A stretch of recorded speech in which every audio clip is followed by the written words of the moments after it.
Meine Maske, sie dichtet nicht!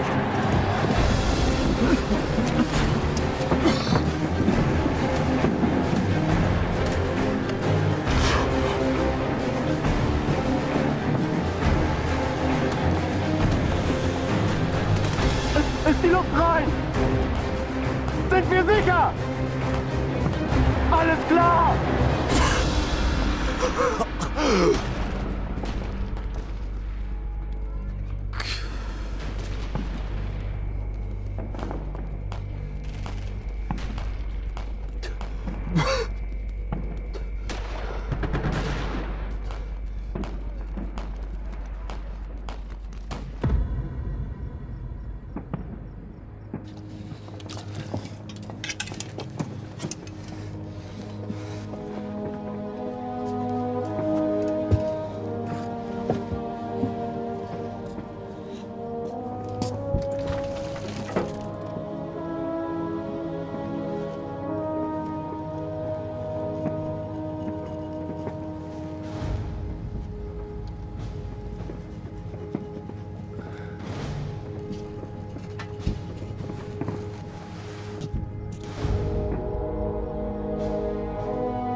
Over a 30-year period, from 1914 to 1945, more than 100 million people will die in the bloodiest conflict the world has ever seen. But it all began in the slums of Vienna.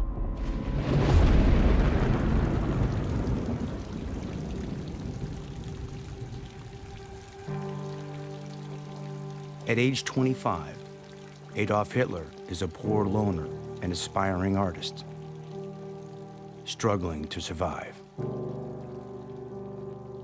Both his parents are dead,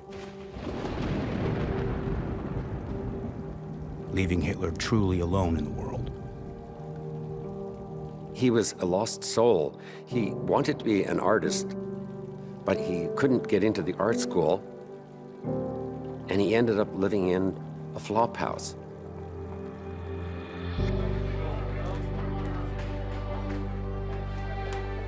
Left without any means of support, his only way to make money is selling paintings around town for next to nothing. Hitler didn't have a plan B when he was rejected. He just didn't know what to do, so he started to drift. He had very little money. He was living a hand-to-mouth existence. He had no clear aim in life at all. He was, in a sense, waiting for something to happen. Before long, a chance event 450 miles away will change everything. June 28, 1914. An assassin takes down the Archduke of Austria-Hungary.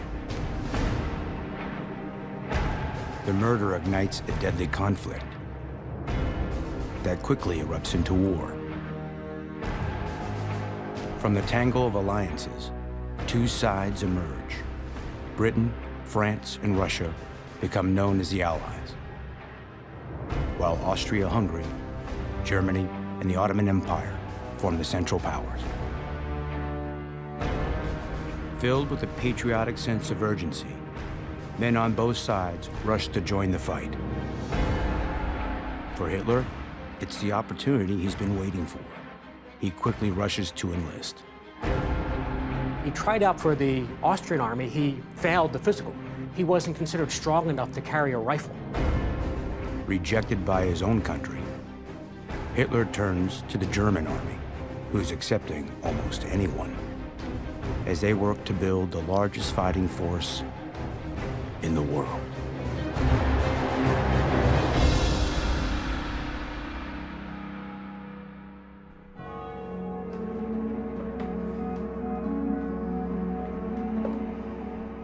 Germany has finally given Hitler what he's always wanted: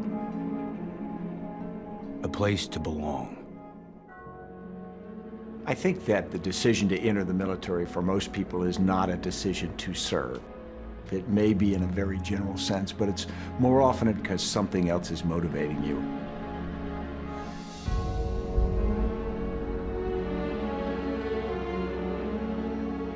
Zwei! Drei! Vier! Throughout August of 1914, Hitler trained as a private in the German army. Well, the German army was considered to be the finest army in the world. It was a massive force, well-equipped, well-trained, and very well led, and Hitler was swept away. Being part of the German army was something that Hitler deeply loved.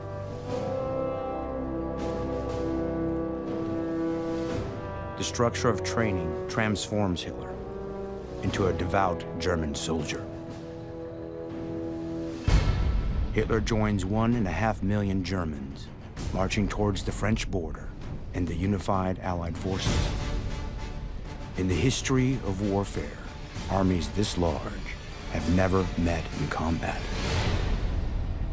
6,000 miles away, America has nothing to do with the war in Europe.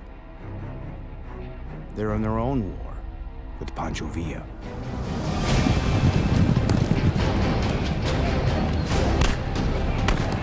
The Mexican revolutionary is carrying out violent attacks on U.S. citizens along the southwestern border.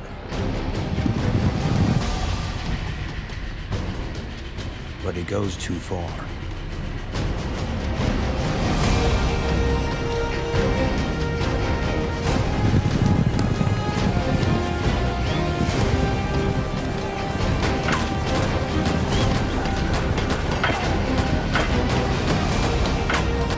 Villa and his men seize an American mining train, brutally killing 16 innocent Americans, leaving the U.S. military no choice but to take action.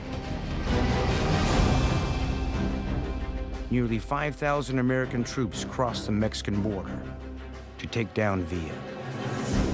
But fighting a guerrilla force with a traditional army is next to impossible.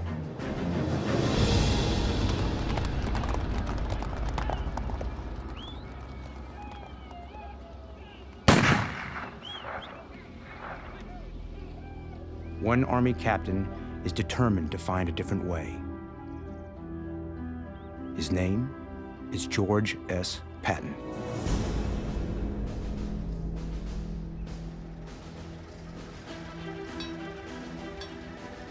Patton's ancestors fought in the Revolutionary War. They fought in the Civil War. He grew up wanting to be a military hero. He has a reputation for being smart, tough, and for being ruthless. And he had another quality that's essential in military leadership. He understands the power of technology, and he doesn't want to fight with cavalry and with horses. He's looking for a new technology that will change the nature of the battlefield. So the car is fairly new. If you strap a gun to a car, you've got a new instrument of warfare. What Patton doesn't know is that he's about to revolutionize warfare.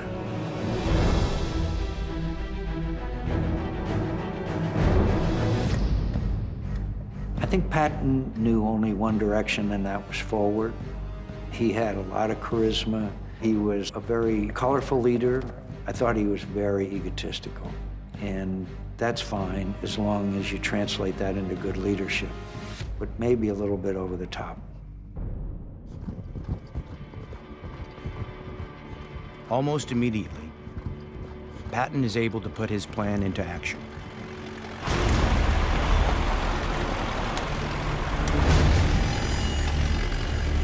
And he launches a surprise raid on Pancho Villa's camp. Faster! Got him on the run, go!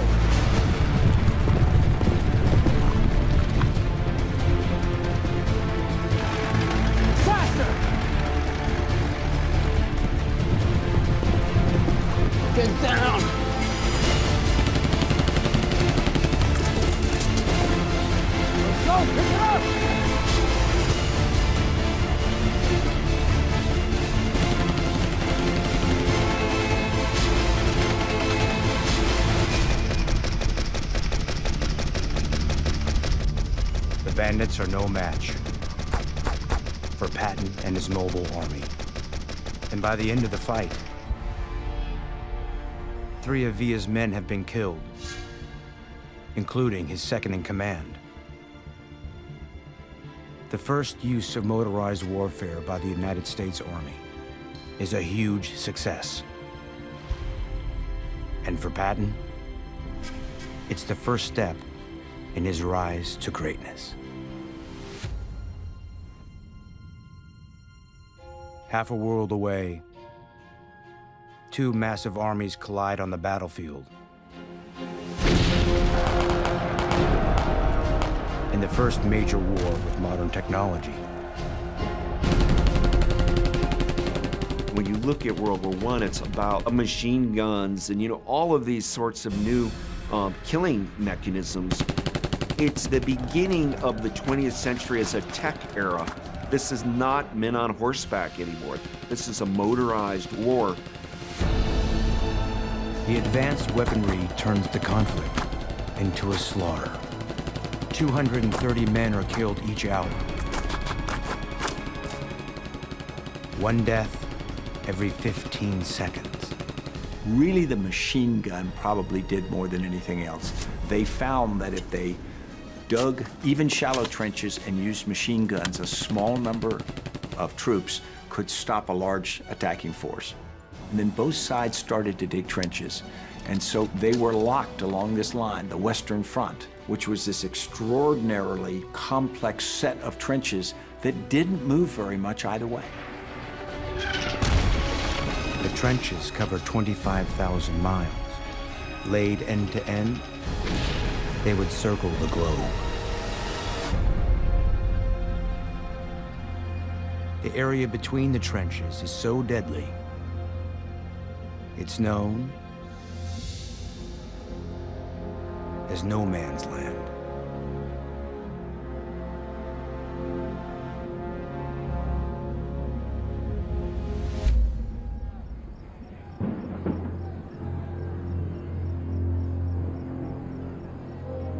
Among the German soldiers stationed in the trenches along the Western Front is Adolf Hitler. But even after months on the front lines, Hitler's still seen as an outcast. Hitler was regarded by the other troops as something of a loner, something of a rather peculiar, eccentric person who kept to himself. But what Hitler lacks in popularity, he makes up for in blind ambition. Command wants this taken to the 3rd Battalion. Now! Yes, sir. Hitler's role as a messenger was actually considered perhaps the most dangerous task in trench warfare. Running from trench to trench, exposing himself to enemy fire, the mortality rate for messengers was quite significant.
The Germans are retreating. Adolf Hitler's been injured. And he has this encounter with Private Henry Tandy, a British private.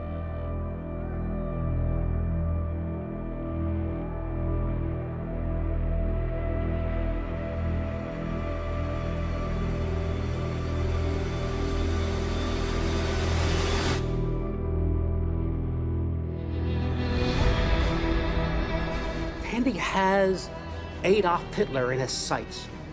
And even though he's a trained soldier, he can't bring himself to pull the trigger.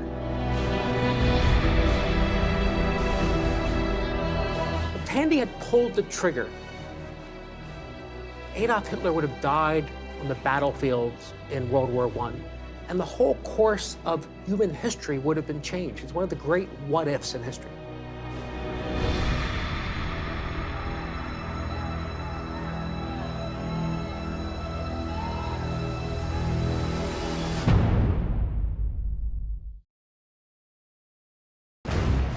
The world wars have begun, with Britain, France, and Russia squaring off against Germany and the Central Powers. Modern weaponry is causing mass devastation on the battlefields, and tens of thousands of soldiers are now living in overcrowded trenches. Very soon after the war began, both sides realized we can entrench, and the other side can't move us out. They can move us backwards a little bit, but only at horrendous cost. And as a result of this, the war just bogged down in the muds of northern France.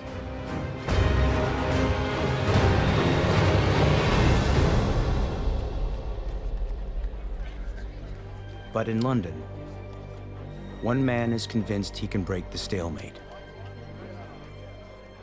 He comes up to the barman and says, I would like a... Born into one of the wealthiest families in Britain, he's risen through the ranks at unusual speed to become the head of the British Navy. His name is Winston Churchill. Churchill had the most enormous self-confidence, and it's easy to see why that was the case. He was the son of Lord Randolph Churchill, who was a brilliant politician, and so Churchill, from a very young man, saw himself, almost by divine right, as playing a leading role in politics.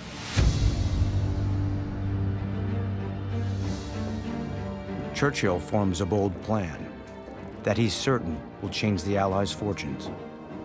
He, even at that point, considered himself a strategist. And he looked for ways to break the stalemate in Western Europe rather than just to get more armies and more artillery. And it actually is fairly thoughtful. What if we could send the fleet to the south, into the Black Sea? Resupply the Russians? Well, yes, exactly.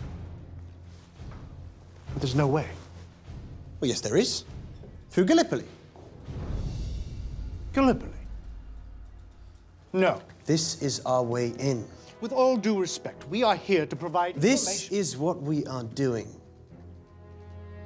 A lot of the people Churchill worked with thought he was a man of contradictions, a maverick, a loose cannon. He was known as someone to watch. His friends would say someone to watch because he's very talented, and his enemies would say someone to watch because he's dangerous. The Gallipoli Peninsula is heavily guarded by the Central Powers. Churchill's plan is to blast through the narrow strait, pushing through to Russia, and allowing the Allies to launch an overwhelming attack from the east, opening up a second front against Germany. If it's successful, the Allies will be able to turn the tide of the war and crush the Central Powers.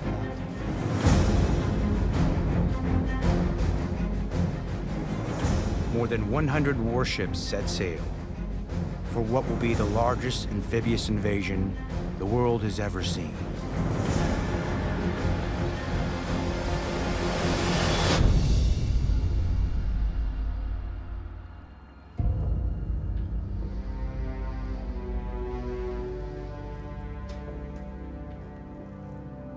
People often ask me, what's the most difficult decision you've ever made? It's always the decision of sending men into battle, and the worst part of it all is the night that the battle begins, because you know you just launched something, and you know that within a few hours, you will start getting calls from the battlefield, from your commanders out in the field, that will tell you how many young men have died.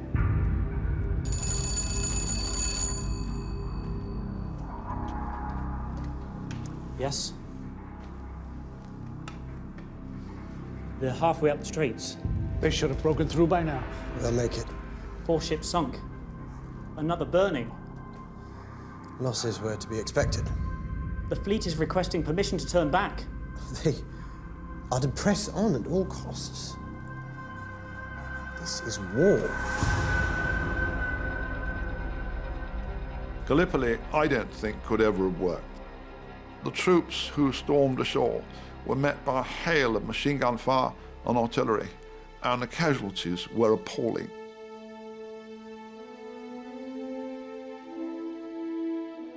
The invasion is a devastating failure. 56,000 Allied troops are killed, and nearly 200,000 are reported injured or missing. Almost no ground is gained, and the supply route to Russia remains closed off. I think Churchill's credibility after Gallipoli was certainly called into question. Warfare is not a science. The one thing you do know when you commit to warfare is it's going to be horrible. The public is outraged by the carnage. Someone will have to take the blame.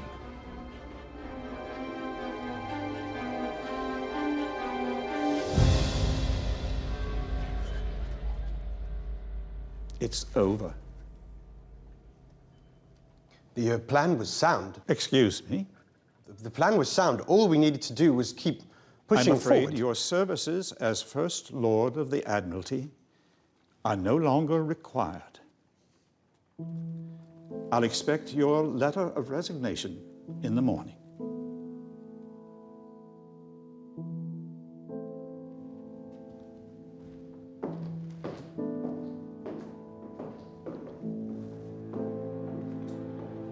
When Churchill was let go, he thought his career was over, finished. And that wasn't melodrama on his part, and he could be melodramatic. It appeared that it would be finished. It's hard to imagine Churchill being humbled by something like Gallipoli, but he was chastened. He thought, never again.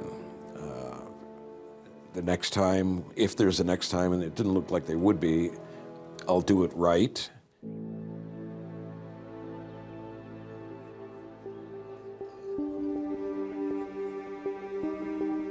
Defeated and humiliated, Churchill's career is all but ruined.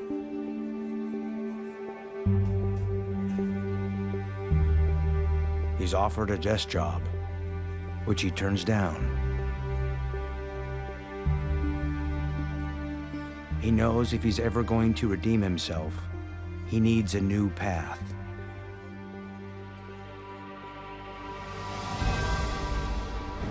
So Churchill does the unthinkable. He enlists in the British Army and heads straight for the front lines.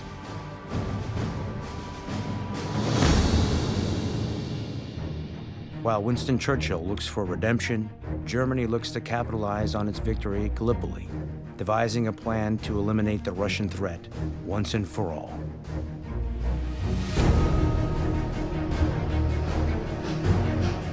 The Germans load a secret weapon onto a heavily guarded train, headed for Russia.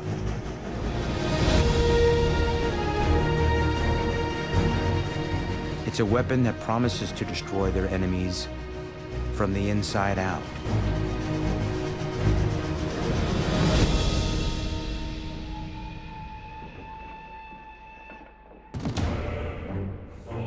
That weapon is Vladimir Lenin.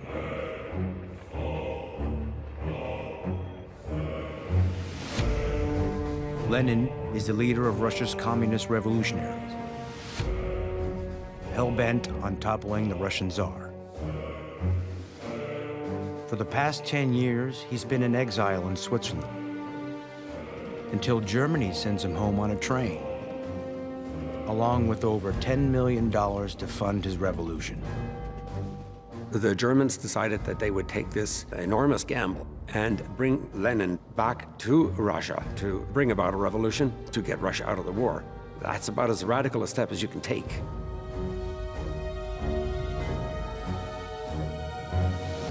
When Lenin gets to Moscow, he's greeted by an old friend.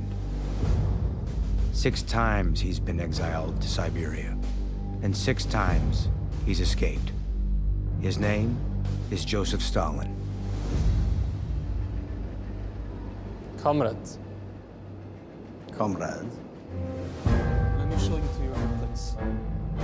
Reunited, the two played right into Germany's plan as they begin to plot an armed rebellion. Over the next few months, Lenin and Stalin recruit a massive workers' militia.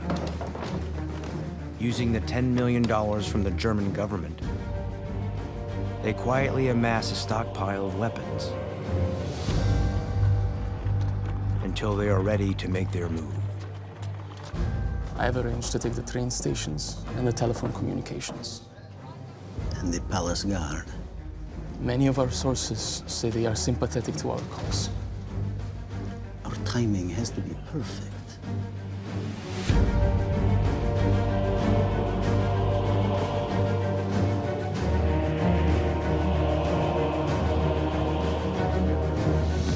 The communists storm the Winter Palace. The Soviet Union will soon rise to power.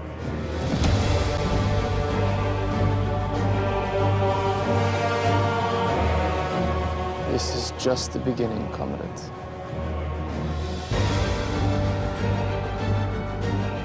Just days later, Lenin signs a decree that takes Russia out of the war. The German plan works, bringing them one step closer to victory.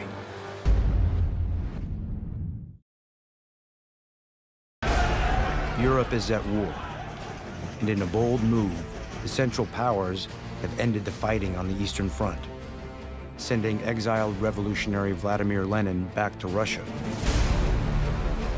where he seized control of the country and took the Russian army out of the fight. Germany can turn its attention to the other allies, and one of the countries now forced to fend off the new wave of German soldiers is Italy.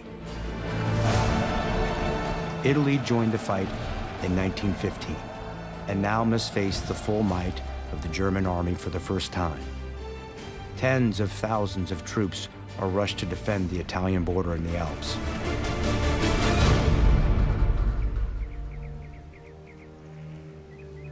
Among them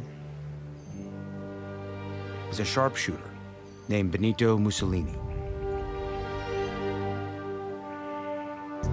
Before the war, Mussolini is an anti-war activist, he's a journalist, he's pretty much a pacifist.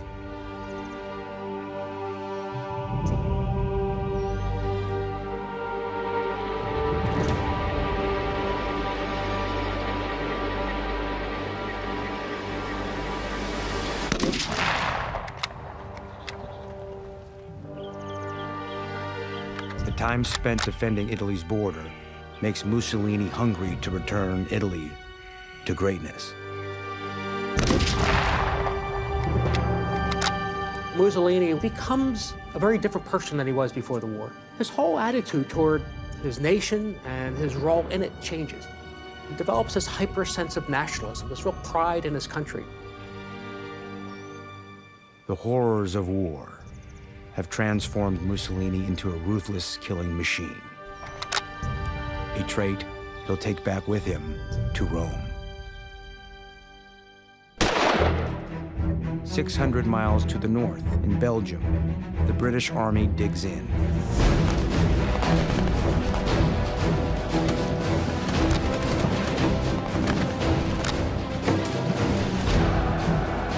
Since the beginning of the war, nearly 400,000 British soldiers had been killed, just to be replaced by new arrivals.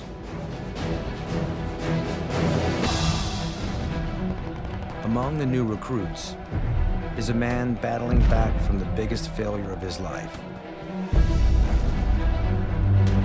Winston Churchill. Churchill took responsibility for everything he ever did in his life. He never passed the buck. He was humbled, humiliated by Gallipoli, and he had to do something. And he put himself in harm's way and volunteered to go to the trenches. It was a very dangerous thing to do. Move! Go!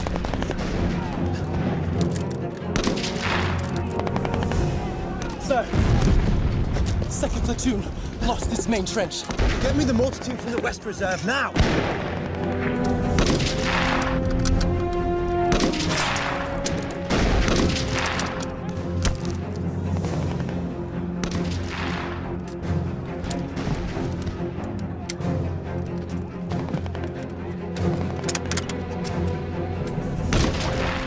You get the hell scared out of you, first of all. First time I got shot at was, hey, this isn't a game. This is for real. This guy really missed me and he killed somebody else, but tomorrow he'll try to kill me. As we say in the military, that opens your nostrils.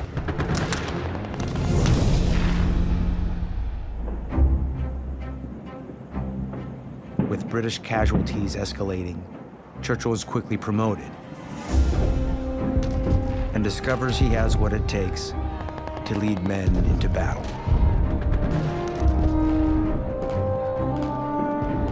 For a man of Churchill's ambition, it's the first step towards redemption. In his heart, what Churchill always wanted to be was the great warrior, the great hero. Here he was, commanding a mere 800 men, whereas he dreamed of directing the battle destinies of millions.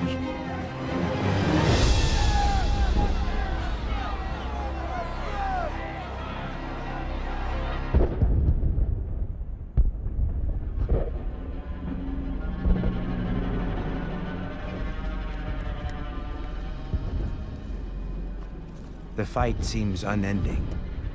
Now. Until Germany unleashes a secret weapon. Incoming! Gas! Move! Move! Run away!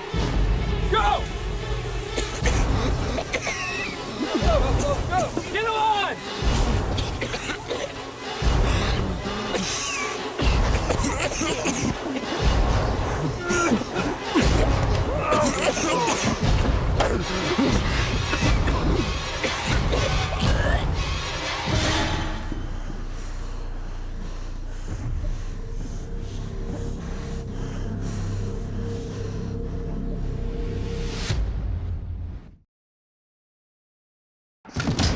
The fight between the Central and Allied powers has become the bloodiest war in human history.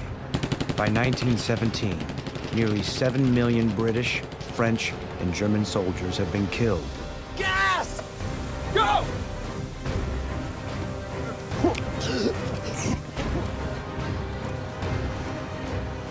It was a war of attrition. You had to kill as many of the enemy as you could so you could possibly advance. Chemical warfare just enabled that in a very horrific way. England and France are growing desperate for a way to alter the course of the war. So they look to the one country that could finally tip the scales in their favor.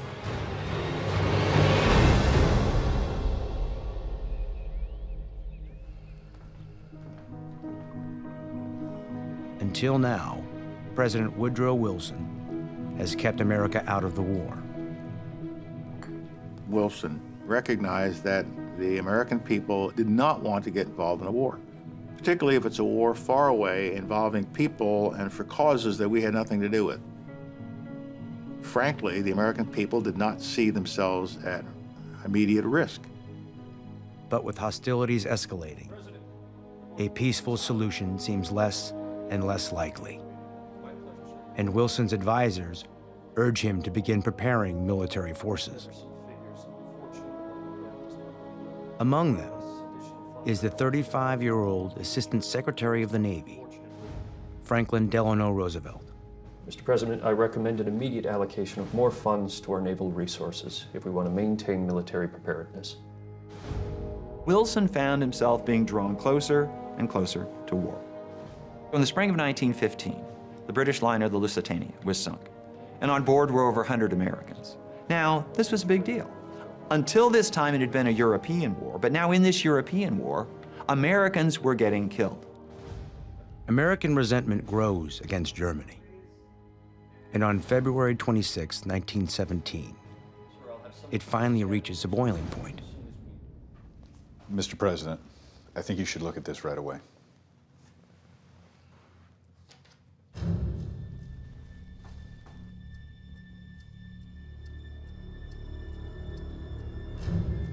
Great Britain intercepts a secret telegram from Germany, intended for the Mexican government, containing a shocking proposal.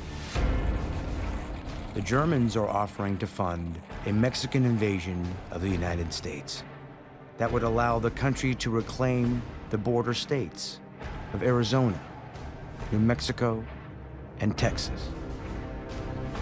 The German ploy was preoccupy America with the war with Mexico, and therefore you'd keep them out of Europe.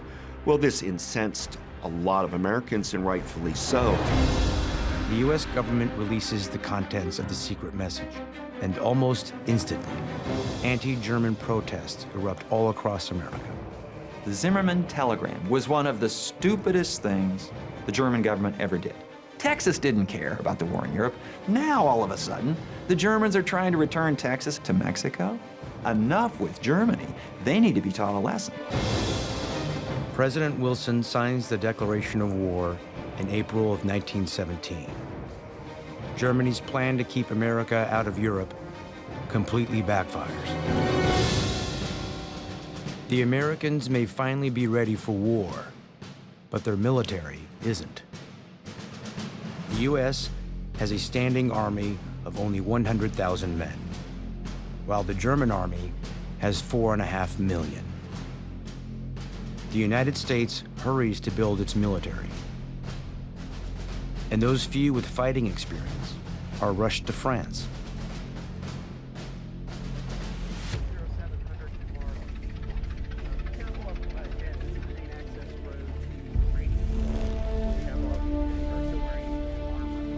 George S. Patton has been presented with a huge challenge: to command a battalion of American men using the latest form of military innovation.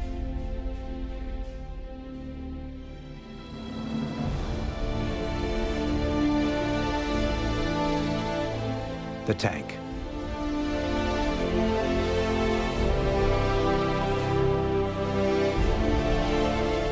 Some American generals were really resisting the tank because they didn't want to get rid of the horse cavalry. George Patton understood the power of the new technology of mobile and armored warfare, and he invested a lot in that.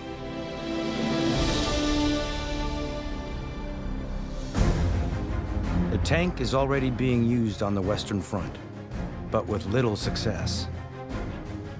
It runs out of gas too quickly, gets stuck in the mud too easily, and its sheer size makes it difficult to incorporate in military maneuvers. But where others see an insurmountable challenge,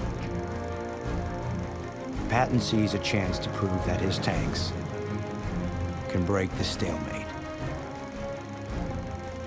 I think innovation comes between the ears.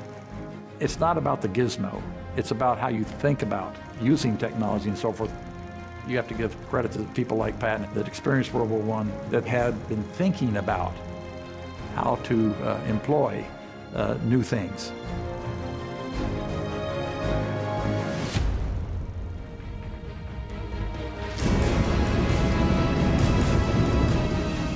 Patton knows the stakes are high.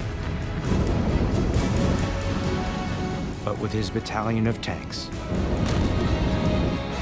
he's determined to win the war. Or die trying.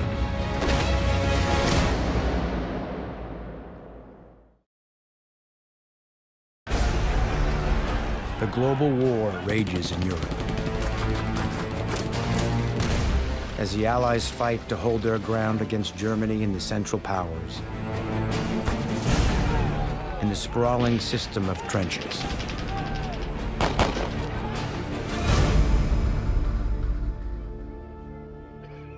Things are ugly in World War I. Europe was staggered, exhausted, many cities in rubble, starvation, disease were widespread. You know, the Red Cross couldn't even keep up with what was going on. If you were the Allies in Europe, you needed the reinforcements, new energy, new blood. To aid in the fight, the Allies recruit a new country to their side. Following their long-awaited entry into the war, America is ready to make its presence felt.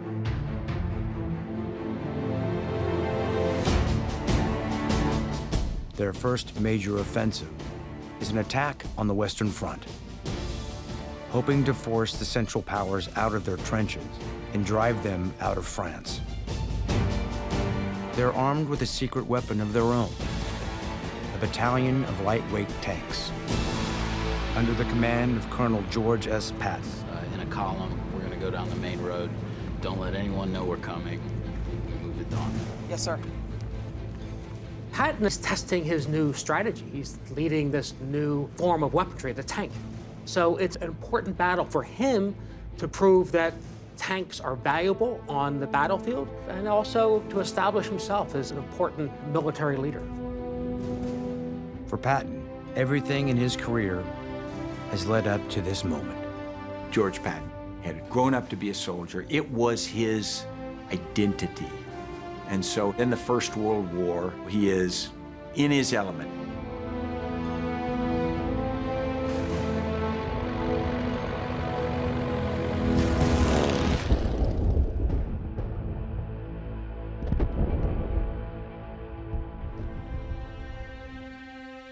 The night before the planned invasion, Patton can't sleep. Tanks are still unproven in warfare, and Patton knows he can't leave anything to chance.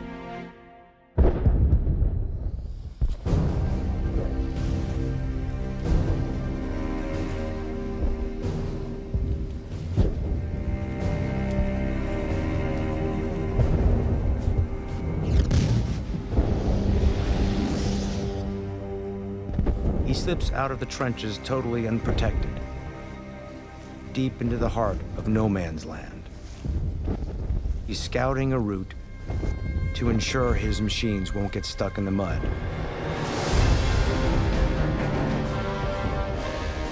I think when you look at someone like George Patton, he used intelligence well, but I think the best thing he did was he turned intelligence into action very quickly. George Patton's tendency was for action. Because he was aggressive, for him it worked very, very well.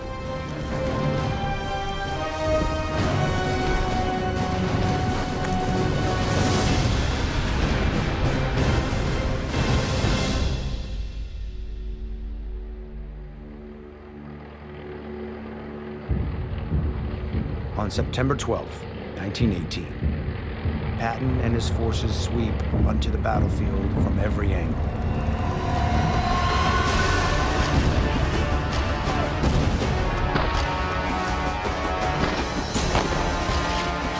And the Germans hit back with everything they've got.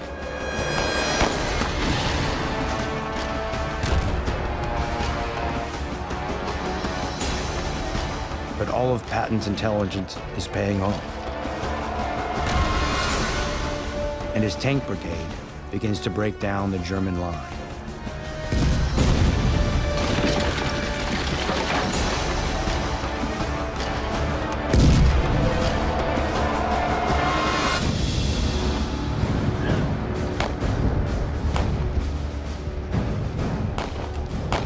Soldier, be on the left flank, now! Yes, sir.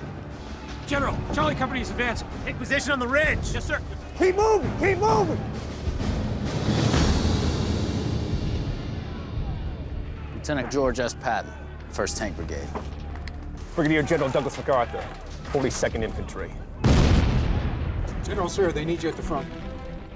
All right, boys, let's move up. Patton and MacArthur. Here they are in St. Mihiel, and they meet on the battlefield for the first time. In the midst of artillery shells all around them. So you have these two men who are going to play such an important role in shaping the future of the 20th century. And they have no idea what history has in store for them. MacArthur is from a long line of military men. His father was awarded the Congressional Medal of Honor in the American Civil War. No less is expected of his son. Douglas MacArthur would lead attacks walking out into no man's land with a swagger. He was embodied with not only tremendous ability, but also tremendous self-confidence. Watch the right flag! From an early age, he was different. Come on, men! He was special. I don't want to say anointed, but he may have thought he was.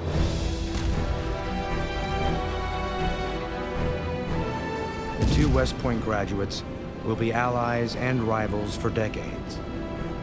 I don't think there's any question that a leader who has experienced war and what it means to be in battle, if you're a military commander, that experience is invaluable. How you try to ensure that in the midst of all of that chaos and the killing that's going on, that you keep your eye on the mission that has to be accomplished. That's not easy to do.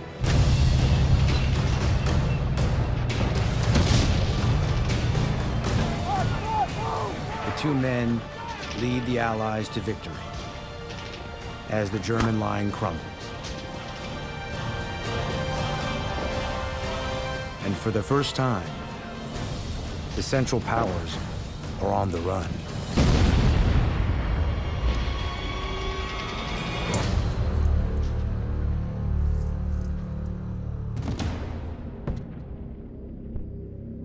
Just 240 miles away, years of trench warfare have transformed Adolf Hitler from a directionless loner to a hardened soldier.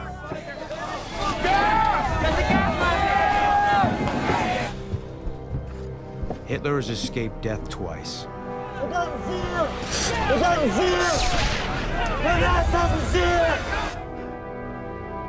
And it's left him a changed man.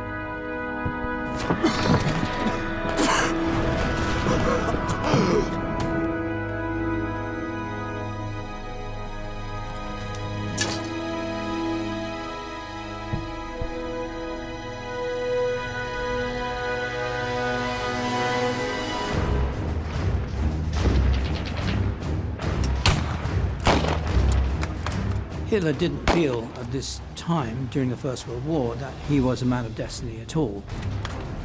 What he did feel was a sense of belonging and a sense of commitment. And that, I think, made him braver than he might otherwise have been. He felt he was fighting in a really important cause, the cause of Germany. Hitler's ideology takes root on the front lines. He begins to believe in Germany's superiority over the Allies, and is now certain he can withstand anything the Allied forces throw his way.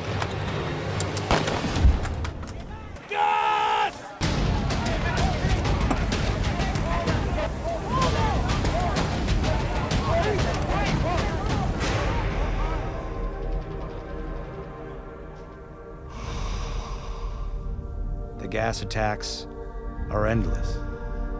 To Hitler, they've become almost routine.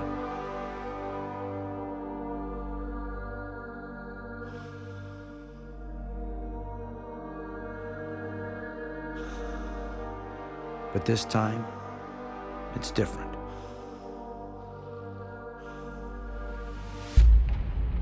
The Allies hit the Germans with a deadly new form of chemical warfare, mustard gas. It lingers in the trenches for days and attacks both the respiratory system and the skin. Mustard gas affects the central nervous system. It creates mustard-colored blisters on the skin. It blinds people. It strips away the mucous membranes. It's incredibly painful and debilitating. And since it had no odor, by the time you realized that you had inhaled it and it was on your skin, it was too late.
After 3 years of bloody war, the stalemate in Europe has been broken.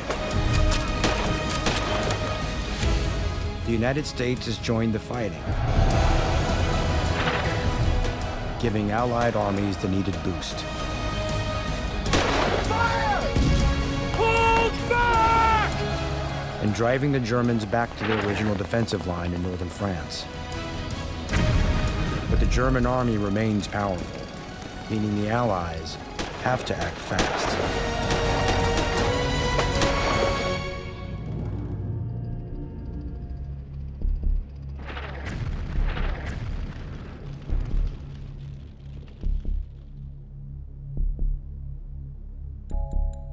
Brigadier General Douglas MacArthur is seeking every tactical advantage.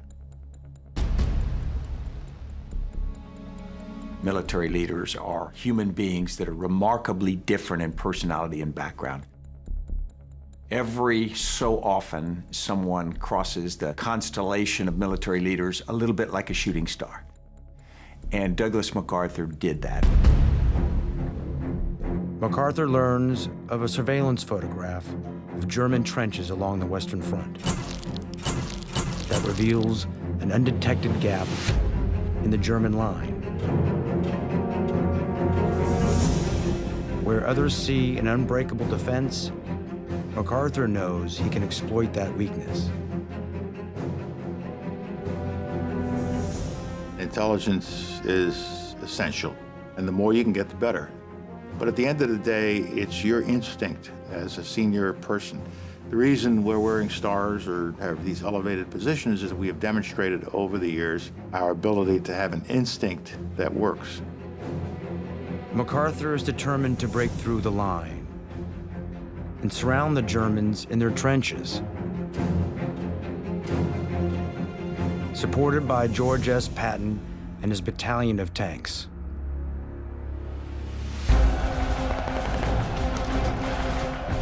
In the fall of 1918, Come on!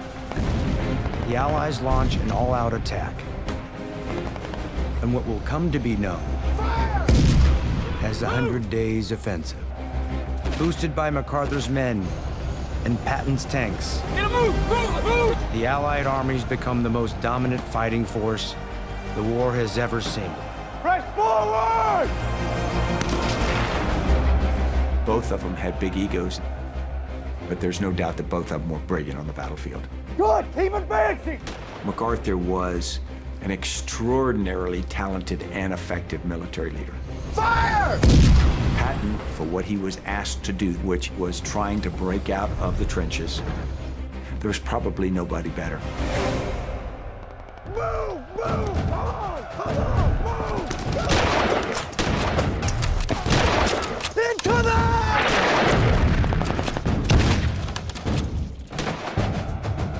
Move!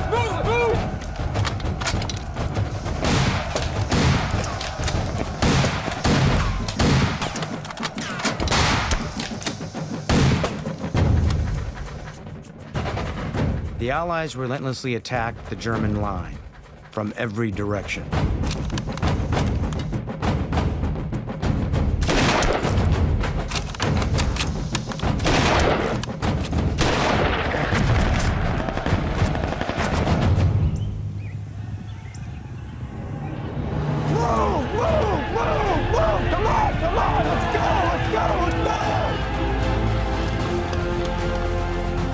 After months of fighting, the Allies finally break through, putting the mighty German army on the run. Watch it! Finally, with no other option, tens of thousands of German soldiers lay down their guns and surrender.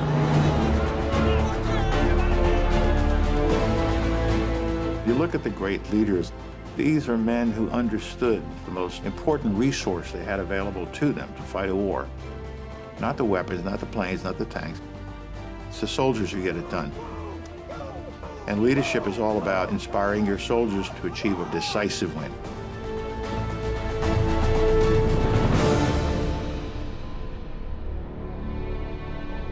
After 4 years of continuous fighting and 37 million casualties, the two sides agree to a ceasefire. When the world is shaking and rearranging itself, as it does after great events like the end of a war, there are a whole range of different emotions. The first is exhilaration, a very personal feeling, exhilaration at being part of an event that is changing the world. And there's never much time to look back. There's always a lot to look forward to.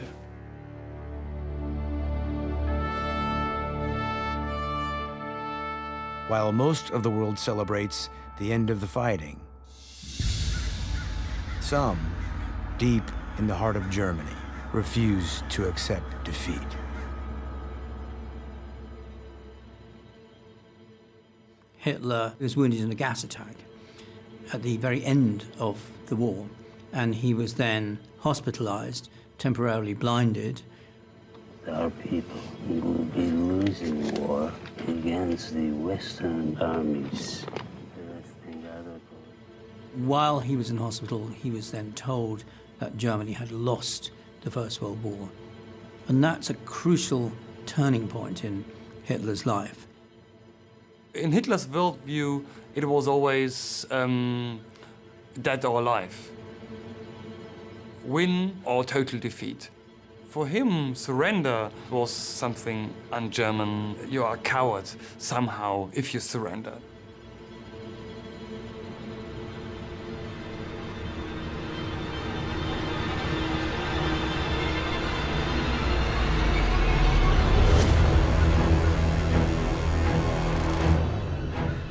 Hitler took the surrender personally. A personal, destructive blow to himself. He also took it as a mission in life to avenge and rectify this surrender.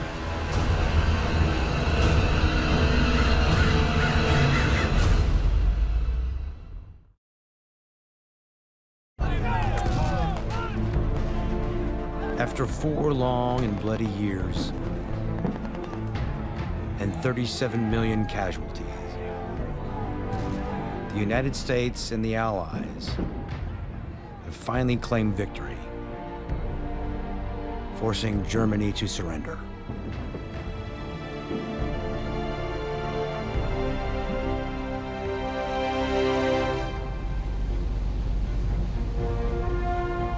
But while the fighting has stopped, the pressure is now on the Allied leaders to come to an agreement, preventing war from ever breaking out again.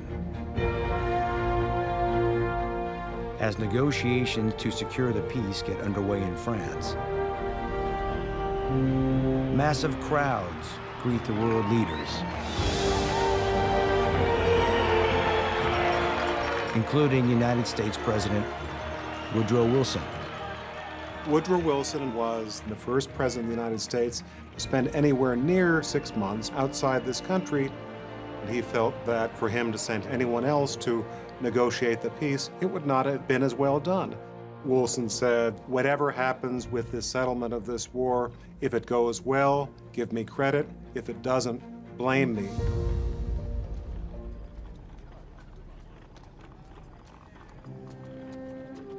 The leaders gather at the Palace of Versailles, but one country not invited to the table is Germany.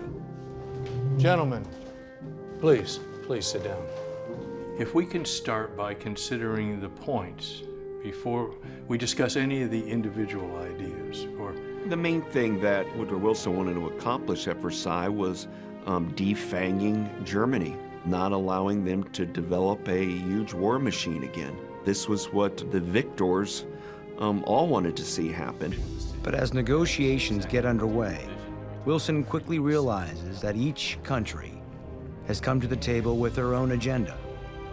There were these national leaders who had different views of what they wanted out of the Paris Peace Conference. They had led their countries through this brutal, bloody, long war. And Wilson waltzes in with the Americans just at the end. So they had to listen to him. And Wilson could be kind of persuasive, but not that persuasive. As negotiations drag on for months, the talks fall apart. And one allied nation feels completely cut out of the negotiations. Japan entered the war in 1914, contributing thousands of troops and millions of dollars to the war effort.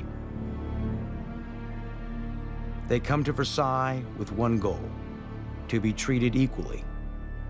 But Allied leaders completely ignore Japan throughout the proceedings. And for Japan, it's the ultimate insult. The Japanese, who'd been on the winning side, get this slap at the peace conference. So the Japanese became alienated from the United States and from the Western powers.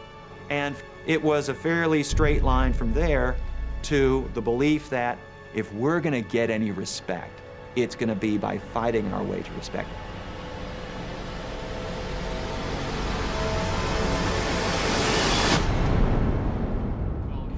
The attention shifts from Wilson's plan for a lasting peace to a plan focused on punishing Germany, forcing them to pay for the devastation they've caused. The reparations that were demanded of Germany were astronomical. It was a matter of, we're going to squeeze as much out of Germany as we can. Well, there was someone on the American side who said, we are making the next war inevitable. Wilson worked against that. Wilson wanted a somewhat more reasonable peace. And he wanted the Germans to feel that they had a stake in the continuation of the Versailles system. The problem with the treaty, as it was finalized, was Germany had no stake in that system and had every interest in overturning the system. Despite Wilson's best efforts, he is unable to convince the other allies to buy into his plan for peace. After 6 months of intense negotiations, the Allies finally have a treaty. But the final agreement is far from the fair and equitable plan Wilson had originally hoped for. The losers, Germany principally, they were there. They didn't get to speak. They weren't asked to contribute. They were basically, they had a gun put at their heads, figuratively, almost literally, and said, you're going to sign on the dotted line. It was very much a victor's peace. The victors dictated the terms of the peace. They made out like bandits.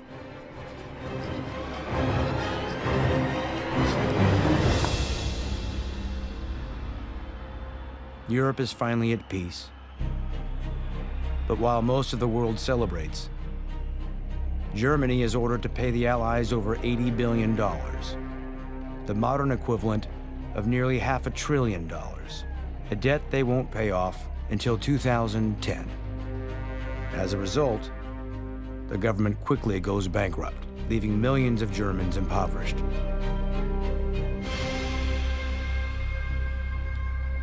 The economic devastation completely transforms the country and its people. Germany immediately is struggling with a question of survival. For ordinary Germans, the war did not end in November 1918. For ordinary Germans, the battle for survival, the daily struggle for food, the effort to find shoes and clothing stretched on into the 1920s. As the anger and starvation spread, tensions rise throughout the country. Germany is in a state of near civil war. The left and the right are fighting each other in the streets. Paramilitary groups clash. Germany is a country divided against itself. When World War I came to an end, this is not a treaty. This is an armistice that'll probably last 20 years. Meaning we have not really defeated the German spirit. We have not really solved this problem.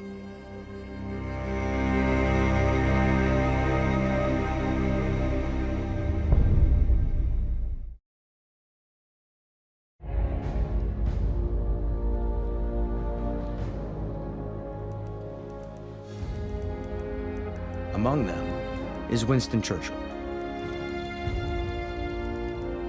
Having just returned to England from the front lines, he sets out to re-establish his political career, narrowly winning re-election to his old seat in Parliament. There were a lot of doubts about Churchill. He seemed erratic in his judgments.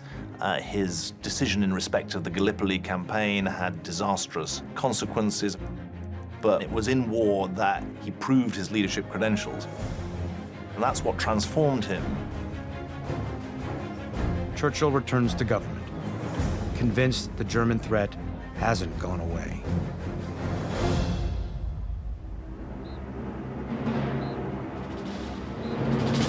After leading his troops to victory in France, Brigadier General Douglas MacArthur is given one of the most prestigious positions in the armed forces. Will you be late again? No, sir! Superintendent of the Military Academy, West Point, where he immediately gets to work preparing American soldiers for combat in case the peace fails.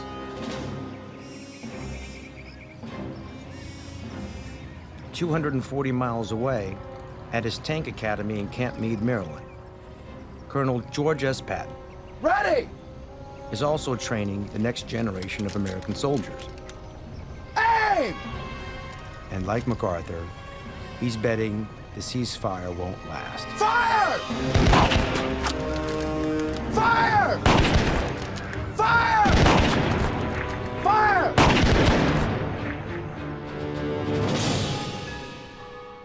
In Italy, one man sees the end of the fighting as an opportunity. Benito Mussolini returns to his job as a newspaper journalist, but the country he fought to protect is now in disarray. The Italians came out of the war on the winning side, but failed to gain the territory they'd expected to gain.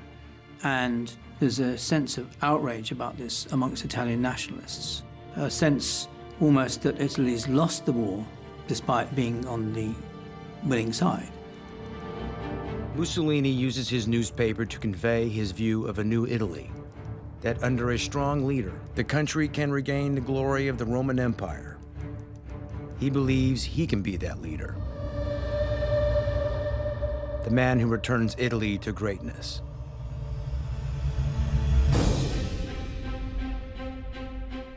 He soon brings his anti-government views to a new medium, radio.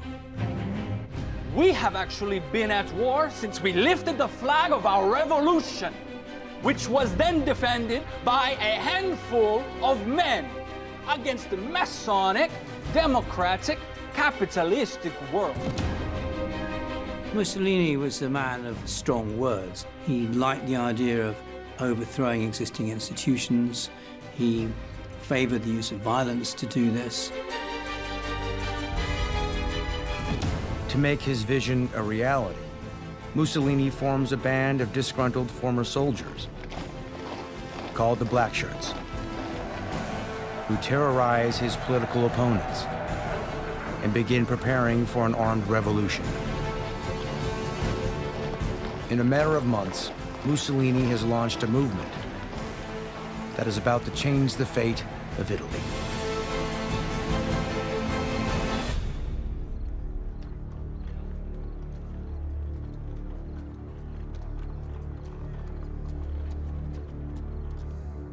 Lance Corporal Adolf Hitler. Sir? Sit down. So you're looking for work? Yes, sir. I'm ready for duty. I understand. Unfortunately, I have nothing. Nothing? There is no work. The war is over. There has to be something. After all I've done, after all I've given.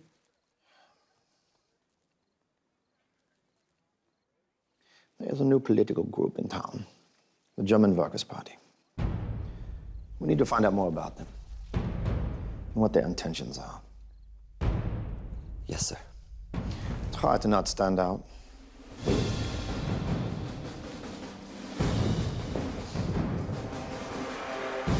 The Versailles Treaty caused the economic conditions which gave rise to extremism. You find in history that when the economy is terrible, that it gives rise to all kinds of different extremist organizations.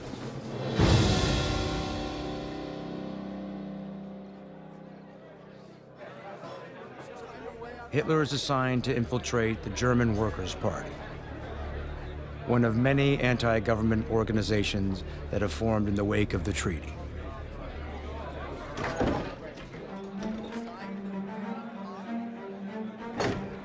For months, he attends secret meetings held at undisclosed locations throughout the country. They've signed away our army. The Versailles Treaty is not my treaty. It was as if nothing had happened. As if we are forgotten. But Hitler soon realizes they are radical nationalists, intensely loyal to the fatherland, and many of them harbor extremist views of German superiority, views that are no different from his own. There was never really an effort to deal with all of the damage that had occurred during World War I. The failure to do that, I think, is what ultimately produced the seeds for Hitler and Nazism. Germany as a whole is dead. It has nothing left in its heart. There are riots on the streets. There is no Germany left to fight for. Germany must break apart. It is only through this that we can survive. No Germany. Yes, there's nothing left to fight for. There's nothing left to fight for, are the famous last words of every turncoat in the history of warfare. The weak among us turn to such excuses and abandon all pride and hope, when it is only unity that separates the victors from the defeated. Clearly you have stopped fighting. But we are still fighting Germany's great war. Our war for what we deserve. A united Germany. A strong, proud Germany. Germany is a sleeping giant. And once we rid our nation of the spineless frauds among us, and alongside the criminals of Versailles, we will once again know greatness.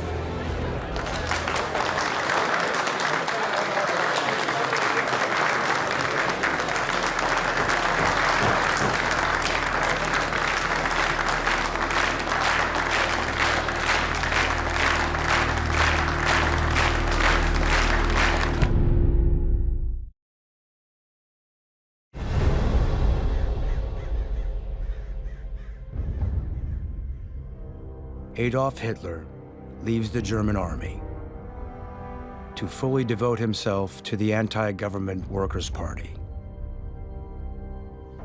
Now Germany is dead, and you have conspired. His popularity and fiery rhetoric make him stand out in the group, You have flattered with your corruption. and he's promoted to the head of propaganda.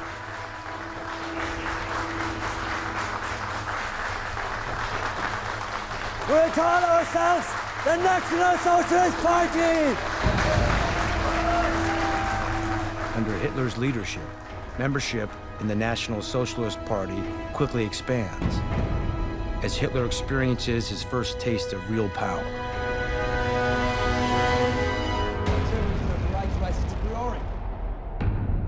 There are many reports from fairly early on about Hitler's charisma as a speaker, and he gradually came to realize that he was indeed a powerful speaker, far more powerful than anyone else around, and began to use that as an asset.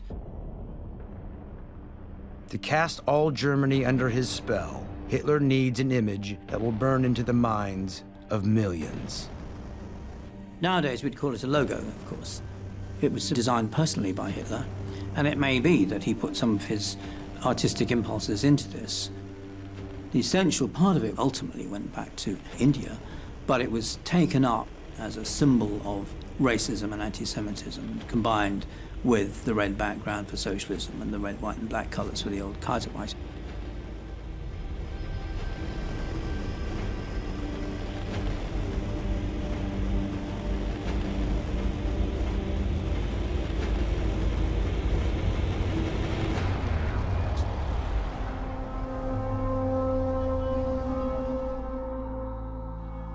While Hitler is still in the early stages of his revolution, Benito Mussolini has already amassed an army of followers and is ready to take Italy by force.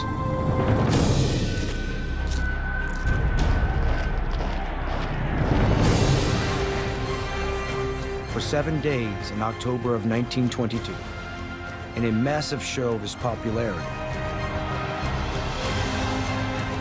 Mussolini leads a march of 30,000 black shirts into Rome. With the people behind him, Mussolini and the black shirts storm the royal palace, forcing the King of Italy to hand over control of the government. Mussolini came to power in Italy in 1922.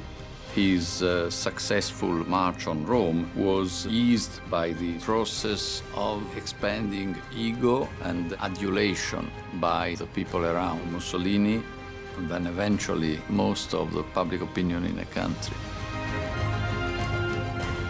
This is a dangerous process. In just months, Mussolini has been transformed from a newspaper journalist to the most powerful man in Italy.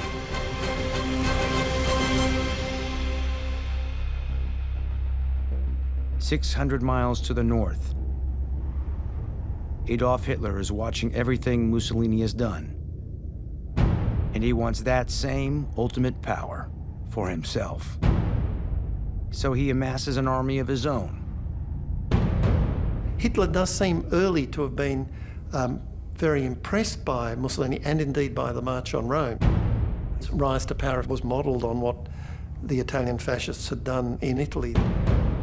On November 8th, 1923, Hitler leads the Nazis into a Munich beer hall, where top government officials are meeting.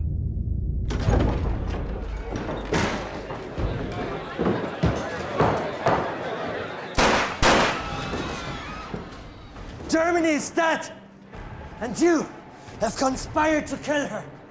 You have crushed her with your incompetence. You have bled her with your corruption. You have profaned her by consorting with the degenerate peoples. No more! The revolution has begun!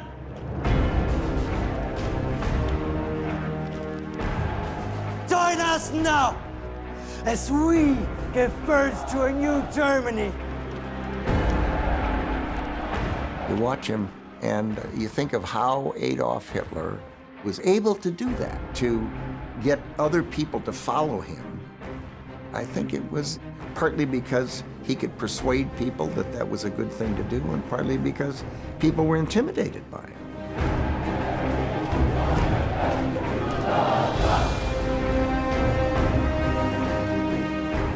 After storming the beer hall, Hitler leads the Nazis into the streets to take the city by force.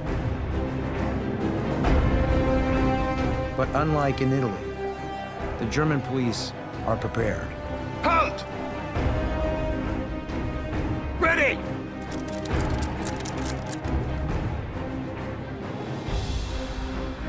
Aim!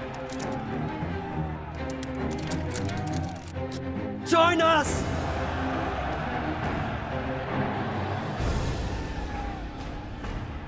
The National Socialist Party has taken over the government!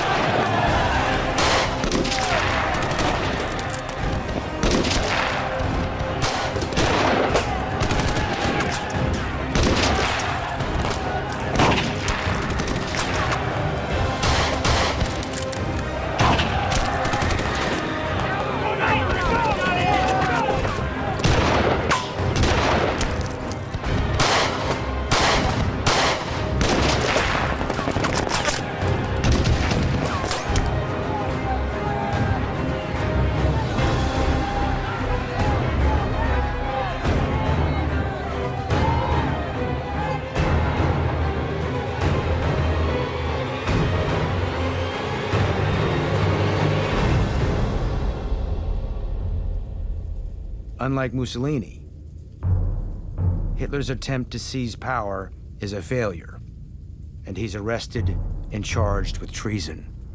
He spends his time in prison, plotting his next move. Arrest the propagation of it. That's what is ready and able to wipe out that idea. To gain followers Even to a man. and to spread his message, Hitler creates a manifesto, the heart of which is a radical plan for world domination. What we must fight for is to safeguard the existence and the reproduction of our race and our people.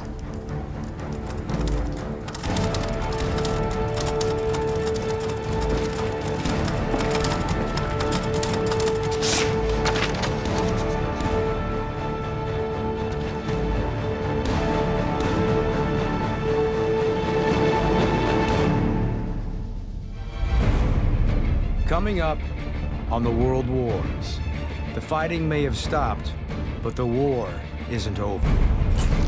Out of a great